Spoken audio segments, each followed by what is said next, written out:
빌립보서 2장 12절입니다.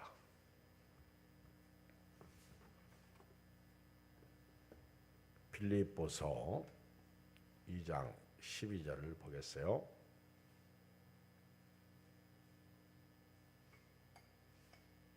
17절까지를 한음성으로 교독합니다.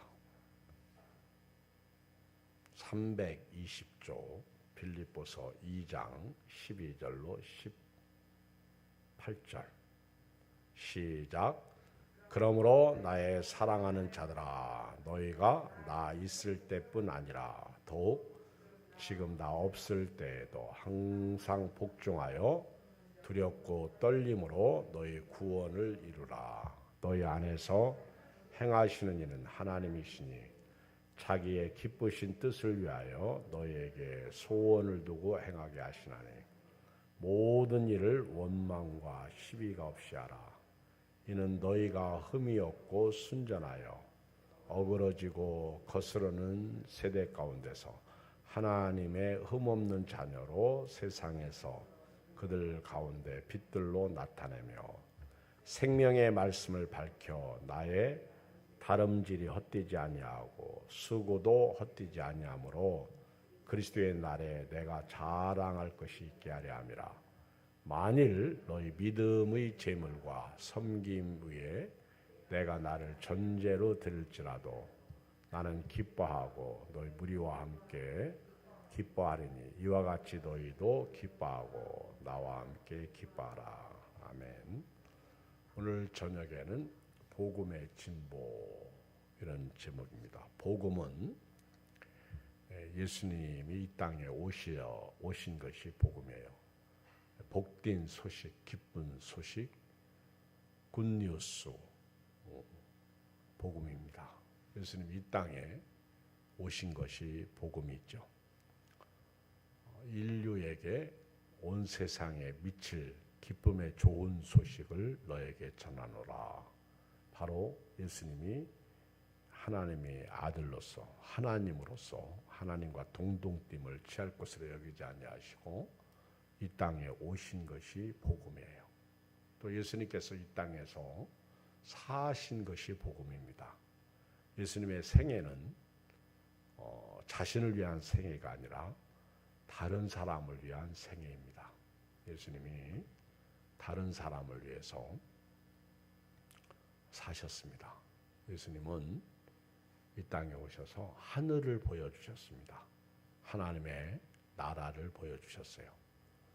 예수님이 이 땅에 오셔서 제일 첫 번째 하신 메시지가 회개하라, 천국이 가까이 왔느니라 말씀을 전하셨습니다.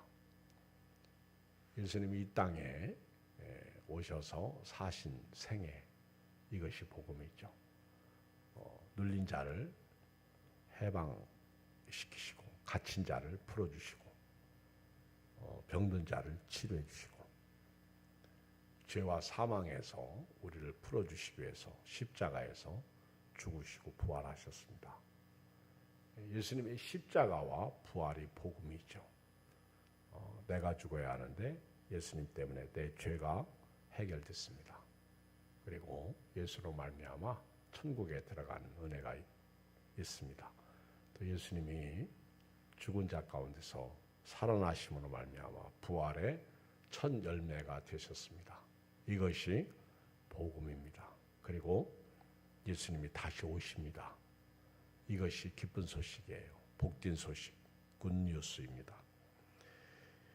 이 복음을 가진 사람은 예수님을 모신 사람입니다. 예수님을 모신 사람은요, 복음의 진보를 이루어야 돼요. 진보.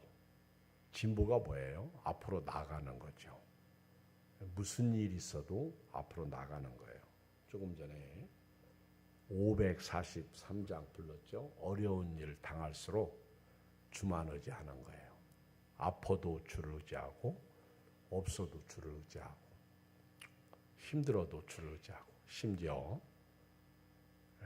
내 가족 중에 내 사랑하는 사람이 세상을 떠나도 주만 의지해야 합니다.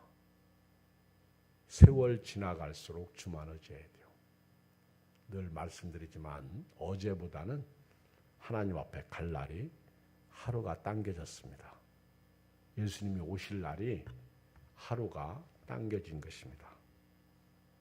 복음의 진보를 이루어야 됩니다. 끝까지 앞으로 나가야 돼요. 좌루나 우루나 치우치면 안 됩니다. 이 복음의 진보를 이루는 사람은요, 뒤로 물러가 침륜에 빠지면 안 돼요. 우리 예수 믿고 구원받은 순간 우리는 스텝 바이 스텝, 한 걸음 한 걸음 계속해서 앞으로 가야 돼요. 무슨 일이 있어도, 기분 나쁜 일이 있어도, 속상한 일이 있어도, 마음에 안 드는 일이 있어도, 부부지간에 싸워도, 심지어는 갈라선다고 해도, 세상에서 무슨 일을 당해도 저나 여러분들은 세월 지나갈수록 앞으로만 가야 됩니다. 좌루나 우루나 치우치면 안 돼요. 갈팡질팡하면 안 됩니다. 앞으로 가야 돼요. 우리는 뒤로 물러가서 침륜에 빠질 자가 아니라 앞으로 나아가 구원에 이를 자입니다.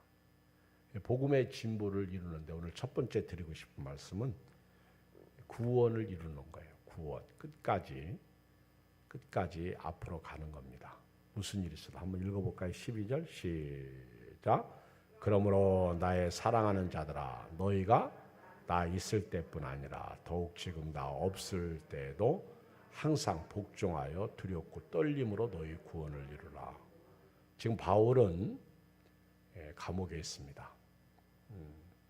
바울의 사역은요, 감옥에 있지만 마케도니아의 첫성 빌립보 교회를 개척했고, 또 빌립보 교회의 성도들을 향해서 구원을 이루라, 복음의 진보를 이루라는 거예요. 끝까지 앞으로 가라는 것입니다. 내가 비록 감옥에 갇혀 있을지라도, 여러분들이 어려움을 당했을지라도, 코로나가 여러분들을 힘들게 할지라도 복음의 진보를 이루라는 거예요. 환난과 핍박 속에서도 복음의 진보를 이루라는 것입니다. 예수님의 재림이 더디 와도 복음의 진보를 이루라는 것입니다.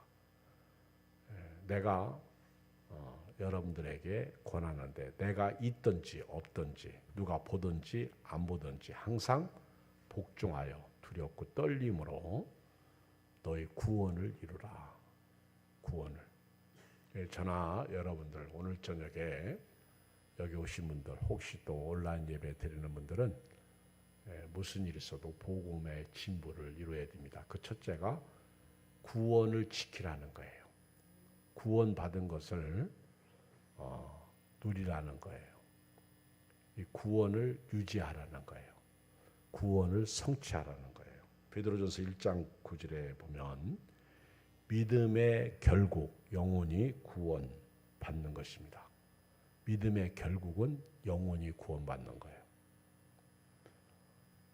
이 땅에 살면서 다 장수하면 좋겠죠. 다 건강하면 좋겠죠. 다 마음의 소원을 이루면 좋겠죠.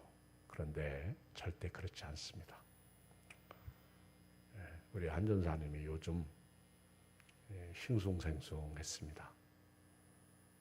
며칠 전부터 자꾸 병원에서 준비하라 그랬습니다.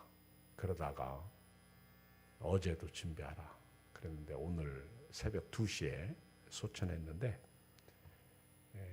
병원에 있던 딸이, 동생이죠. 동생이 가르쳐주지 않았어요.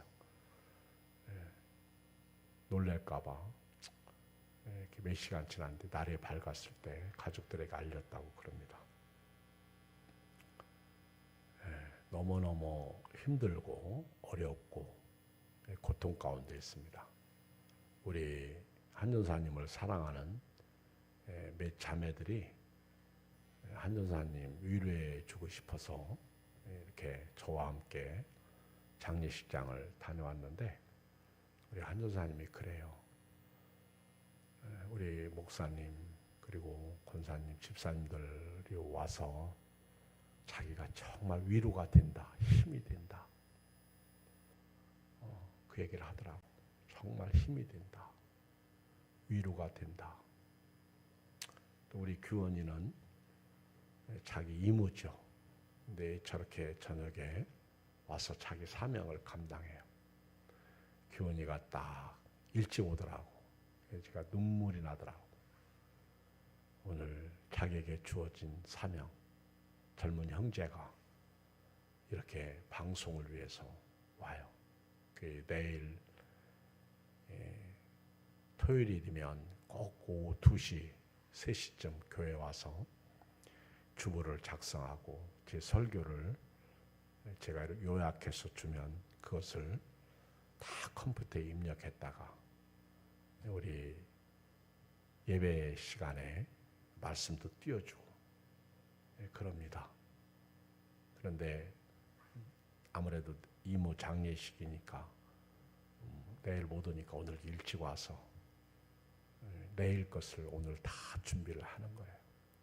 자기 사명, 자기에게 주어진 밥을 먹는 거죠.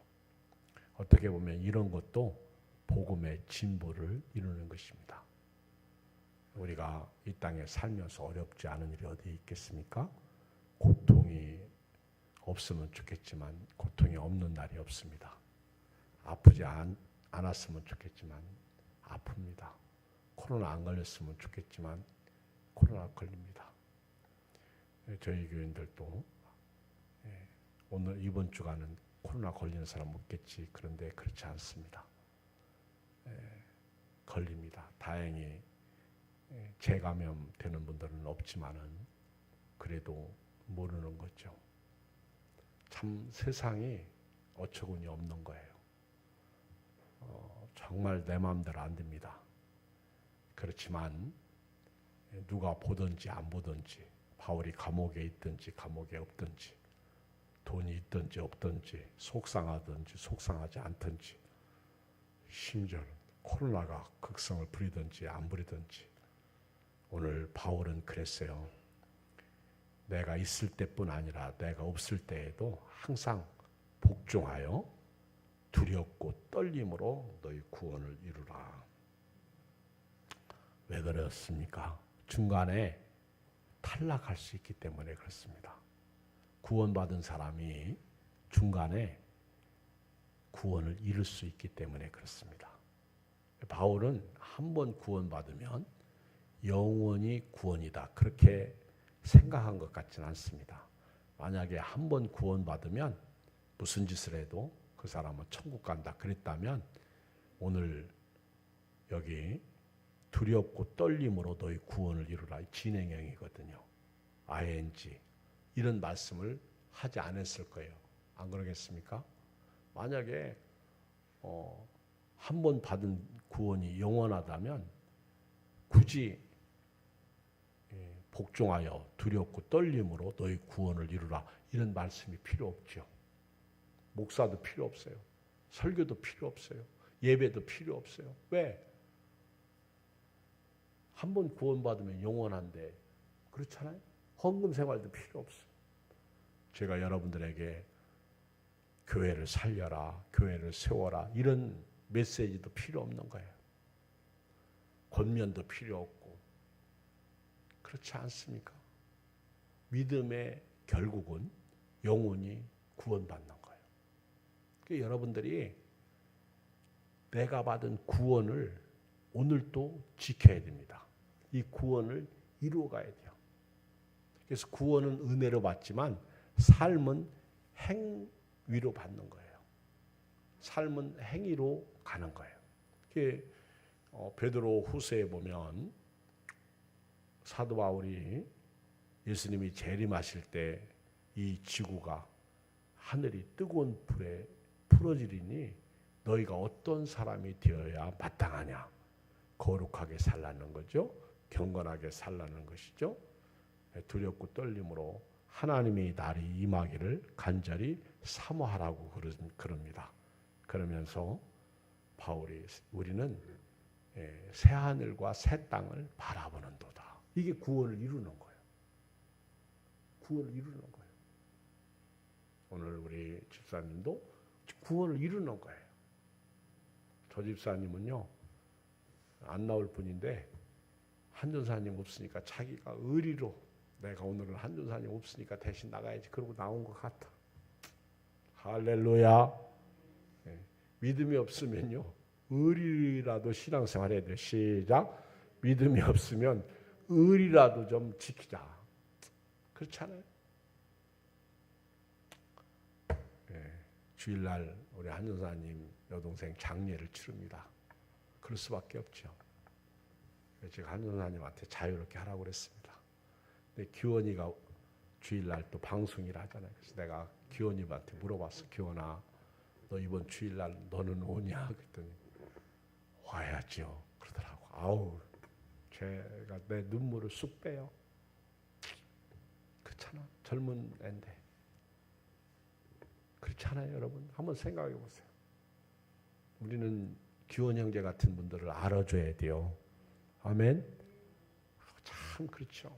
하루가 멀다 하고 하루도 빠짐없이 자기에게 주어진 사명을 잘 감당하잖아. 그렇다고 교회에서 무슨 뭐 특별히 뭘 해주는 것도 없고 너무 감사해요. 너무 기쁩니다. 내일 모레 우리나라에 흰남도 태풍 11호가 옵니다. 여러분 기도하십시오. 태풍 11호 흰남도는요, 강하기가 옛날 매미 같은 그런 태풍이에요. 매우 강함. 제가 이렇게 태풍 전문가는 아니지만은 우리나라를 피해 갔으면 좋겠어. 이 태풍이 지금 우리나라 남해안 아니면 전라도 남쪽에 통과할 수 있다는 거예요. 우리 한승양 집사님 고향인 거제도 이런 데를 통과할 수 있다는 거죠. 근데 이 태풍이 오면 말입니다. 기한 전에 떨어지는 게 너무 많아. 갑자기 사람들이요, 죽습니다. 그래서 안타까운 거예요. 그렇잖아요. 우리가 한번 생각해 보세요. 저 태풍만 없었으면 안 죽을 사람 많고, 재산 손해보지 않을 사람 많고, 집 날아가지 않고, 병원에 입원하지 않고, 평안히 살 수 있는데, 그 태풍에 비가 온다고 논에 갔다가, 밭에 갔다가, 여러분 농사 짓는 분들은요, 그분들 나무랄 수 없어요. 저도 어렸을 때 비 올 때 보면 물꼬를, 요즘 가을이니까 추수 때가 가까이 오니까 물꼬를 터줘야 되고, 그러니까 그렇게 가지 말라고 해도 농부들은 간다고요. 그러다가 사고 당하고. 이 태풍이 오면, 이런 초강력 흰남도 같은 태풍이 오면 진짜 엄청난 재산 피해, 심지어는 생명 피해, 여러 가지 피해가 있습니다. 원치 아니하는 사고로 눈물 흘리는 사람들이 많아. 그 다음에 과일의 낙과. 지금 여러분 과일나무에 이제 내일 모레 추석이지 않습니까? 여러분 추석이 멀리 남은 거 아니에요. 이번 주일날 지나면 추석이에요. 그런데 그런 과일이 우수수 떨어집니다. 그러니까 농부들이 지금요 초긴장 상태에 있는 거예요. 과언지기들이 지금 초긴장 상태에 있는 거예요. 기도해야 됩니다. 저도 여러분도요, 이런 때일수록 더 조심하고, 그렇잖아요. 마치 하나님이 속는 것 같아. 알곡과 측정이를, 진짜와 가짜를. 근데 거기에는 알곡이 있단 말이에요. 우리가 이 일을 위해서 기도해야 돼요. 잘못하면, 어려움 당하면 마음이 괴롭잖아요. 아프잖아요. 하나님께서는 자기의 선한 목적에 따라 여러분들이 자발적으로 헌신하고 여러분들이 일하도록 우리 안에서 역사하고 계십니다. 한번 읽어봐요. 13절 시작. 너희 안에서 행하시는 이는 하나님이시니 자기의 기쁘신 뜻을 위하여 너희에게 소원을 두고 행하게 하시나니. 여러분, 우리 안에는 성령이 계십니다. 이 성령은요, 자기의 기쁘신 뜻을 위해서, 이게 성부, 성자, 성령이시 우리 안에서 일해. 근데 우리에게 소원을 가지고 일하신다는 거예요. 그렇잖아요. 오늘 코로나 시대에 성령은 여러분 안에서요, 각자에 따라서 소원을 가지고 일합니다. 예를 들면 제 마음속에 요즘 근심이 많아, 걱정이 많아. 이상하게 요즘 제가 믿음이 없는 사람 같아. 염려도 많고 걱정도 많고 근심도 많고 가정일로 인해서 교회 일로 인해서 또 성도로 인해서 마음이 이렇게 평안하지를 못해. 기도해도 그렇고 믿음이 없어서 그렇죠. 여러분들이 저를 위해서 기도해 주십시오. 그런데 제 안에 계시는 성령님이 저보고 그래요. 기영아, 네가 염려한다고 되냐? 네가 걱정한다고 되냐? 네가 근심한다고 되냐? 오늘은 괜찮겠지 하면 아무개가 코로나 걸렸다고 그러지. 그 성령은 저보고 그러는 거예요. 기영아, 너 염려를 다 주께 맡기라. 내 안에서 소원을 두고. 그러니까 제가 염려하면 제 안에서 소원을 두고 너가 염려하지 마라. 너 염려를 다 주께 맡겨 버리라. 내가 돌볼게. 아멘. 그렇게 우리 안에서 우리에게 소원을 두고 말씀하시는 거예요. 마치 우리 엄마 아빠가 우리 자녀들이 이렇게 지와 키가 자라가면서 머리가 되면서 아이들에게 소원을 갖잖아요. 우리 아들이 어떻게 살았으면 좋겠다. 그렇게 우리 부모가 자녀들에 대한 소원을 가져요. 우리 아내들이 남편에 대한 소원을 갖고 남편들이 아내에 대한 소원을 가져. 예를 들어서 우리 자식이 아프면 아프지 않도록 기도하는 소원을 갖고 주여. 그 기도합니다. 우리 아이가 아프지 않게 해주시옵소서. 소원을 두고 우리가 기도하고 또 아무개가 교회를 안 나옵니다. 교회 나오게 해주시옵소서. 그렇게 소원을 두고 기르잖아요. 양육하잖아. 마찬가지로 우리 성령께서도요. 우리에게 각자에 따라서 집사님은 집사님, 장로님은 장로님, 권사님은 권사님 소원을 두고 행하시는 거예요. 여러분도 목사님이 이렇게 해줬으면 좋겠다는 소원을 갖잖아요.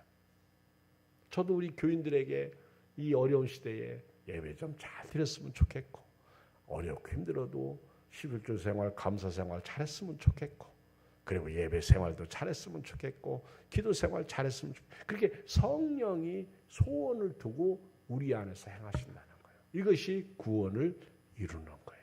그러니까 성령이 내 안에서 소원을 두고 얘기할 때 우리 로마서 8장에 보면 내가 기도할 바를 알지 못할 때 성령이 내 안에서 말할 수 없는 탄식으로 대신 기도하잖아. 그게 성령의 역사예요. 오죽하면 바울이 성령을 쫓아 행하라. 성령을 근심시키지 말라. 성령을 소멸시키지 말라. 성령의 열매는 사랑과 희락과 화평과 오래 참음, 자비, 양선, 온유, 충성, 절제. 뭐 그렇잖아요. 그러면서 성령의 열매에 대해서 말씀하고 있습니다. 두 번째는요. 우리가 이 땅에 살면서 복음의 진보를 이루기 위하여 우리가 이 세상을 알아야 돼요. 이 세상은 어지러운 세상입니다. 어지러운 세상. 우리 찬송가에도 어지러운 세상 중에 그랬어요. 그렇죠? 이 세상은 믿을 수 없어. 정말 내 마음대로 안 돼. 내 뜻대로 안 돼. 목회도 그래요. 이 세상은 정말 가짜야. 믿을 수 없어. 열심히 노력하면 노력한 만큼 주어져야 되는데 안 돼. 그리고 그것 다 못 먹어. 돼도 안 돼. 정말 어지러워. 자, 읽어봐요. 14절. 14절 시작. 모든 일을 원망과 시비가 없이 하라. 이는 너희가 흠이 없고 순전하여 어그러지고 거스르는 세대 가운데서 하나님의 흠없는 자녀로 세상에서 그들 가운데 빛들로 나타내며 생명의 말씀을 밝혀. 자, 여기 보면 한마디로 말하면 이 세상은 어지럽다는 거예요. 이 세상은 어지럽다는 거예요. 이 세상은 어그러지고 거스르는 세대라는 거예요. 어그러지고 거스러진 세대. 다시 말하면 삐뚤어진 세상이라는 거예요.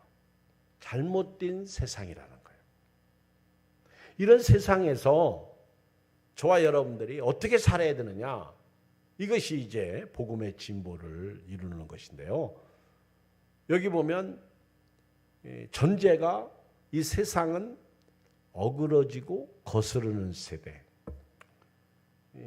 삐뚤어지고 잘못된 세대, 세상이라는 것이. 여러분, 저는 여러분도 뉴스 봤죠? 제가 살고 있는 지역 가까운 홍성이라는 데서 학생 하나가 교탁에 딱 누워가지고 사진 찍는데, 정말 슬퍼. 이 교권이 무너져.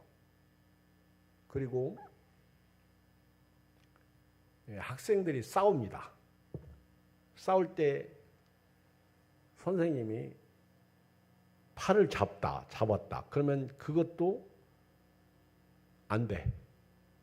내 팔을 저분이 잡았다. 그래가지고 나한테 폭력을 행했다. 이렇게 얘기하면 문제가 생기는 거예요. 여자 같으면 남자 선생님이 잡았다 그러면 나한테 성폭력했다. 이렇게 얘기해 보면 걸려. 선생 못해. 그리고 어떤 학생은요. 선생님이 뭐라고 한다 팍 찔러버렸어. 우리 선생님 세상 말로 선생 질도 해먹기 어려운 때가 왔어. 교권이 무너져. 어떻게 이 나라가 이렇게 됐냐? 난 이건 아니라고 봐. 그렇죠? 이건 여러분 자식들을 다 망치는 거예요. 우리 아이들을 다 망치는 거예요. 이렇게 키운 사람들이 나중에 뭐 하겠어요? 맨날 데모하고 해달라고 그러고 안 해주면 물러가라. 그 짓 하는 거예요. 걔네들 그 교탁 위에 누워있던 애들이 뭘 하겠어? 세상에 나가서.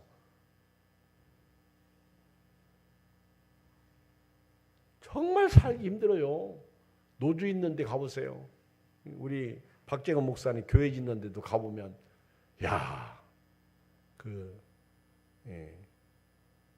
노총 애들이 와가지고 딱 잡아가지고 한 달에 얼마씩 아무것도 않고 만약에 안 하면 있잖아요. 와가지고는요. 이렇게 보다가 마스크 안 쓰기로 하면 걸려. 신고해버려. 그러니까 자꾸 돈을 주는 거예요. 못 해먹겠다는 거예요. 건축 사장님하고 얘기해 보니까. 제 말이 꼭 맞는 건 아닙니다. 지금 이 세상은요. 성경 말씀처럼 어그러지고 거스르는 세대. 어그러졌다. 이 삐뚤어졌다는 거예요. 거스른다.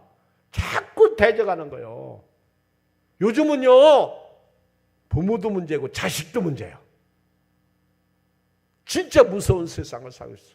인륜이 땅에 떨어지고 천류는 말할 것도 없고 교회도 무섭습니다. 지금은요. 교회 안에도 노조가 자꾸 생기려고 그러고 언젠가부터 완전 인본주의가 되는 거예요. 나하고 틀리면 다 적이 돼. 어떻게 이렇게 됐냐? 나하고 틀리면 다 대적자예요. 마귀죠 뭐 그러면. 그렇죠? 마귀가 하는 거 뭐예요? 대적자 거짓말하고. 그렇죠? 참지도 못해. 어그러지고 거스르는 세상 가운데서 원망과 시비가 없이 살라는 거예요. 이게 14절이요. 그리고 두 번째 하나님 앞에서 흠없는 자녀로 살라는 거예요. 흠없는 자녀. 이 어그러지고 거스르는 세대 가운데 원망과 시비가 없이. 이게 14절, 15절은 같은 얘기죠. 그리고 흠이 없다. 여러분 성경에 보면요. 흠없는 사람이 있었어요. 누구죠? 여러분 성경에 흠없는 사람이 누구예요? 얘기해봐. 누구예요? 장로님? 누구? 장로님 누구예요? 성경에 보면 흠없는 사람. 예를 들면 노아. 의인이요. 당대의 완전한 자요. 주님과 하나님과 동행했다. 그렇죠? 에노, 다니엘 이런 분들을 보면요 흠이 없어. 다윗은 흠이 있었어도요 하나님 마음에 합한 사람이요. 얼마나 하나님을 사랑했으면요 하나님 마음에 합한 사람. 모세도요 흠이 많았어요. 그런데 온유함이 지면에서 승하다고 그랬다. 여러분 우리는 다 부족해. 그런데 하나님이 인정하면 흠이 없는 거예요. 하나님이 인정하면. 여러분 저도요 흠 많습니다. 요즘 같은 때는요 목회가 힘들으니까 다 제가 이렇게 제 자신을 보면 내 탓이다. 이게 자꾸만 저한테 내가 나를 자책하더라고. 근데 이게 너무 지나치게 자책하면 죄가 되니까 지나치게 하진 않으려고 그래요. 하나님 앞에 무거운 짐 나홀로지고 견디다 못했을 때 불쌍히 여겨 구원해 주리 주님을 믿으면서 주님께 내려놓고 편하게 가려고 그러는데 잘 안 됩니다. 기도 많이 하죠.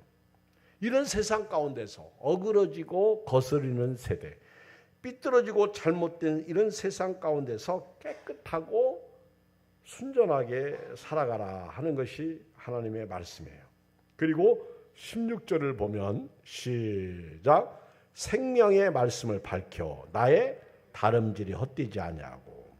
여기 보면 여러분 사도 바울이 생명 걸고 목숨 걸고 빌립보 지역에서 사역을 했어요. 사도행전 16장에 보면 2차 전도 여행 때 마케도냐 지경에 마케도냐 사람 하나가 우리를 와서 도우라. 그래서 아시아 쪽으로 복음을 증거하러 가다가 틀었죠. 그래서 어디로 갑니까? 유럽 쪽으로 가요. 마케도냐. 마케도냐 첫 성이 빌립보잖아요. 빌립보에서 사도 바울이 사역을 시작하면서 첫 번째 빌립보 지역의 신자가 누구예요? 자주장사 루디아예요. 루디아, 옷감 장사 루디아가 예수 믿고 구원받고 교인이 됩니다. 또 한 사람이 누구죠?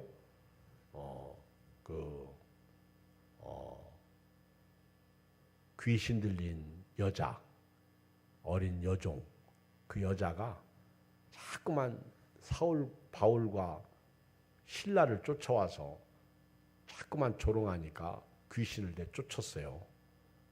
그 여자가 예수 믿고 구원받게 됩니다.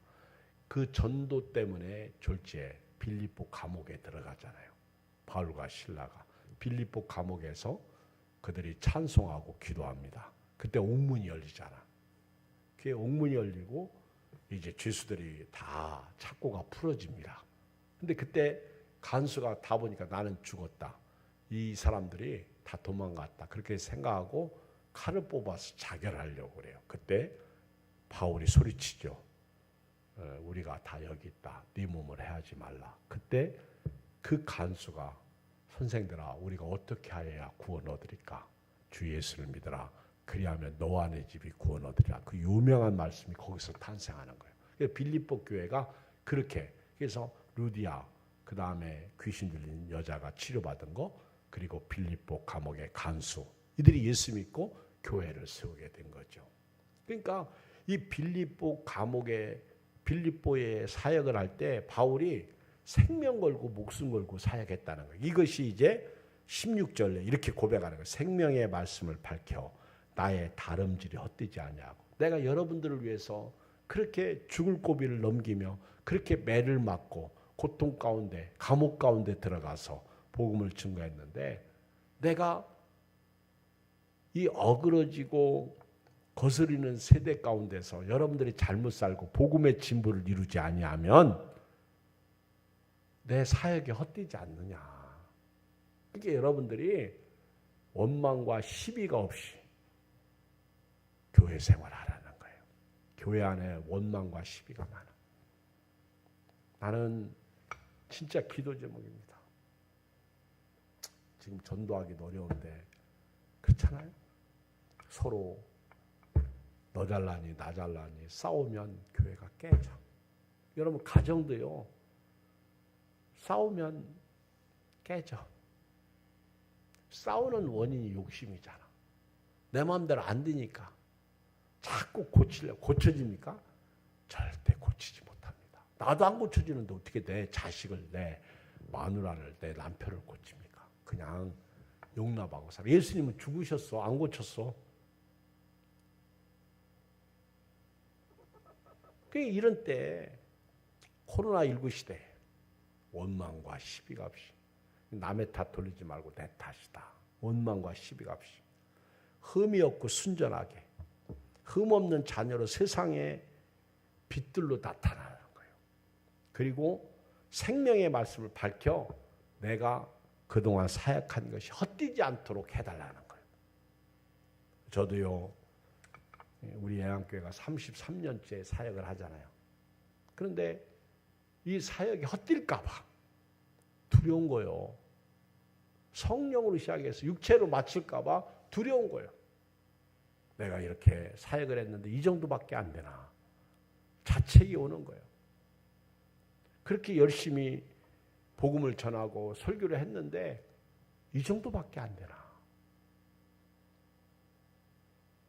점점 좋아져야 되거든요. 복음의 진보를 이루려면 점점 좋아져야 되거든요. 근데 점점 나빠지고 있다는 것은 복음의 진보를 이루지 못하고 있다는 거거든요. 뭔가 점점 나아져야죠. 나이도 먹고 성숙하면, 그렇죠? 나아져야죠. 제가 오늘 우리 교인하고 내가 그 차를 몰고 가다가 어떻게 하다가 딱 소리가 나더라고. 그래서 내가 핸드폰이 어디 있나, 내 옆에 이영훈 권사님 탔길래, 이영훈 권사님 핸드폰 떨어졌어 좀 찾아봐 그랬더니 핸드폰 없는데요? 내가 딱 보니까 앞에 내비게이션 켜놓고 그 앞에 있는 거예요. 그렇죠? 내가 여기 있다. 그랬더니 내가 이상해졌나 봐. 핸드폰 내비게이션 켜놓고 가면서 핸드폰 딱 소리 났다. 핸드폰 떨어졌다. 이영훈 권사를 찾았더니 김웅현 집사님이 뒤에 있다가, 목사님은 홀라요. 나는 아직도 50이 안 됐는데 저는요 엊그저께 김치를 가지고 가서 집에 가지고 왔는데 김치가 없더래. 갖다 집으로 가지고 왔는데 김치가 없더래. 한참 찾았는데 냉동실에 김치를 냉동실에서 찾았대. 냉동실에 자기가 집어넣었대. 그러면서 목사님은 그래도 나이라 했죠. 나는 나이가 젊은데 큰일. 그래서 나를 위로해 주더라고요. 근데 핸드폰 들고 있으면서 핸드폰 찾잖아. 그쵸? 이것이 우리의 모습이요. 이런 세상 가운데서 이렇든 저렇든 이런들 어떠하리 저런들 어떠하리 우리는 복음의 진보를 이루면서 살아야 될 줄 믿습니다. 그래야 우리 사도들의 사역이 헛되지 않아요. 우리가 흠없이 살아야 예수님이 다시 오실 때 자랑할 것이 있습니다. 이게 16절이잖아요. 생명의 말씀을 밝혀 나의 다름질이 헛되지 아니하고 수고도 헛되지 아니하므로 그리스도의 날에 내가 자랑할 것이 있게 하려 함이라. 할렐루야. 주님 다시 오실 때 여러분들이 믿음으로 살았다, 말씀으로 살았다, 끝까지 복음의 진보를 이루었다, 그게 자랑이죠. 마지막 복음의 진보를 이루기 위해서는 하나 더 희생이 있어야 돼. 희생. 17절 18절 봐요. 17절 18절 시작. 만일 너희 믿음의 제물과 섬김 후에 내가 나를 전제로 드릴지라도 나는 기뻐하고 너희 무리와 함께 기뻐하리니 이와 같이 너희도 기뻐하고 나와 함께 기뻐하라. 이게 희생이죠. 바울은 지금 빌립보 교인들에게 편지를 쓰면서 어디서 쓰고 있어요? 감옥에서. 로마 감옥이에요. 편지를 쓰면서 바울이 그랬어요. 여러분들의 희생 후에 나는 제물이 되고 싶다. 이 얘기를 하는 거예요. 여러분들의 믿음의 제물과 섬김 후에 내가 나를 전제로 드리고 싶다. 이 전제라는 것은요, 생명의 피를 술처럼 따라 붓는 것을 말해요. 생명의 피를. 이게 전제야. 구약 레위기에 보면 전제의 제사가 있어요. 피를 쏟는 거예요. 피를. 따르는 거예요. 피를 술처럼 붓는 거예요. 그러니까 여러분들이 믿음 후에, 그렇잖아요. 여러분들의 믿음 위에 전제한 거예요. 저는 솔직히 얘기해서 오늘 한전사님 여동생한테 가려고 안 했습니다. 근데 우리 밀사람 집사님들이 가야 된다는 거예요. 그래서 어떻게 가 그랬더니 전철 타고 갔다 온다는 거예요. 그 말 들으니까 내가 마음이 양심이 팍 찔리더라고. 그래서 그럼 내가 같이 갔다 올게. 안산이니까 멀지 않잖아요. 여러분들의 재물, 여러분들의 섬김, 봉사 위에 나는 피의 제사를 드리겠다는 거예요. 그러니까 교인들이 정말 주와 복음을 위해서 헌신하면 목사는 그게 좋은 거야. 그러면 목사는 자기 몸 하나 아끼지 않고, 그렇죠? 근데 저도요, 솔직히 얘기해서 저는 열심히 하려고 그러는데 우리 여기 장로님들이나 권사님들이나 말도 안 듣고 자꾸 저한테 딴짓하고, 그러면 나도 솔직히 하고 싶어 하면 없어. 저도 낙심이 되고요, 소망이 없더라고. 근데 교인들이 막 장로님들도 그렇고 권사님들도 그렇고 목사님이 뭐라고 얘기하면 우리 합시다 막 그러면서 같이 막 합력해서 선을 이루면 목사님이 하고 싶지. 교인들도 저렇게 하는데 나 같은 목숨, 내 생명 아끼지 않고 드릴 수 있는 거죠. 안 그러겠어요? 인지상정이란 말 아십니까? 로마서 9장 1절 2절에 보면 바울이 이랬어요. 내가 그리스도 안에서 참말을 하고 거짓말을 아니하노라. 나에게 큰 근심이 있는 것과 마음에 그치지 않는 고통이 있는 것을 내 양심이 성령 안에서 나와 더불어 증언하노니 나의 형제 곧 고륙의 친척을 위하여 내 자신이 저주를 받아 그리스도에게서 끊어질지라도 원하는 바로. 뭔 얘기예요? 바울은 자기 고륙 친척들이 예수 믿고 구원받는다면 내 생명 하나쯤은 아끼지 않고 드리겠다는 거예요. 이게 바울이야. 여러분, 부모가요 열심히 애들을 위해서 돈 벌어 먹고 살라고 학비도 대주고, 그런데 애들이 말도 안 듣고요 딴짓하고 나쁜 짓하고 악을 행해봐. 그러면 재미가 없어. 돈 버는 재미도 없고 사는 재미도 없어. 내가 이루려고 살아. 근데 부모가 열심히 부부가 열심히 돈을 벌어 맞벌이를 해. 그러면 애들이 막 우리 엄마 아빠 고생하는데 야 우리가 공부도 하고 집안도 청소하고 우리 열심히 살자. 그러면 부모가 기분이 좋잖아. 그 얘기예요. 여러분들이 재물과 믿음의 재물과 여러분들의 봉사 위에, 여러분들의 헌신 위에, 여러분들의 섬김 위에 내 몸 나는 전제로 드리고 싶다. 나는 감옥에서 죽을 수도 있다. 피의 제사를 드리고 싶다. 바울, 나는 죽어도 괜찮다. 이 얘기를 하는 거예요. 여러분들이 믿음을 끝까지 지키고 복음의 진보를 이룬다면 내 목숨 하나쯤은 아끼지 않고 나는 드리겠다는 거예요. 할렐루야. 안 그러겠어요? 재미있잖아. 우리 예안교회도요 이제 조금 서로 권면하면서 예배를 자꾸 드려야 됩니다. 근데 점점 멀어지잖아. 예배를 점점 안 드리려고 그래. 자꾸 예배를 드리려고 그러고 교회를 나오려고 그러고 기도를 하려고 하고 스스로 오죽하면 스스로 해야 된다는 거죠. 오늘 복음의 진부를 저도 여러분도 이루시기를 주의 이름으로 축복합니다. 우리 찬송가 우리 아까 불렀던 543장 부르시고 우리 기도하겠습니다. 543장